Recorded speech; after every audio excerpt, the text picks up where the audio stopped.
சென்னையில் நம்ம ராமாயண காலத்து கோவில் ஒன்று இருக்குது அப்படின்னா எத்தனை பேருக்கு தெரியும் தெரியாது.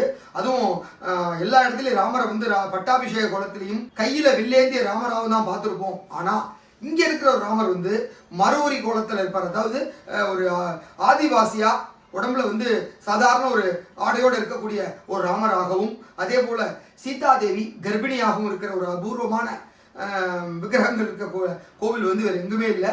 நம்ம சென்னையினுடைய மத்திய பகுதியான கோயம்பேட்டில் தான் அமைஞ்சிருக்கு. கோயம்பேடு வைகுண்ட வாசப்பெருமாள் ஆலயத்தில் தான் இப்படி ஒரு சிறப்பு இருக்கு. இந்த கோயிலோட சிறப்பு என்ன அப்படின்னா, கிட்டத்தட்ட ராமாயண காலத்தில் அன்னை சீதாதேவி வனவாசத்தில் இருந்த பொழுது இங்கு இருந்த வால்மீகி முனிவருடைய ஆசிரமத்தில் தங்கி இருந்தாங்க. அந்த இடத்துல தான் அவங்களுக்கு குழந்தைகள் பிறந்தது. அந்த லவகுச்சா 2 பேர் அங்கே தான் வளர்ந்தாங்க. அயோத்தி திரும்பிய ராமர் வந்து அசுமேத யாகம் பண்றப்ப தன்னுடைய குதிரையை எல்லா இடத்துக்கும் விஜயம் செய்ய அனுப்பிச்சாரு. அது மாதிரி இங்க இந்த பாரத தேசத்துல தமிழக பூமியில வந்த பொழுது அந்த குதிரையை லவாவும் குச்சாவும் சேர்ந்து கட்டி வச்ச இடம் தான் இந்த கோயம்பேடு. அதாவது கோ என்றாலே அரசன், அயம் என்றால் இரும்பு, பேடு என்றால் குதிரை. அதுதான் நாளடைவில் மருவி கோயம்பேடு என மருவியது. இப்படிப்பட்ட ஒரு அற்புதமான ராமாயண காலத்து கோவில் தான் இது.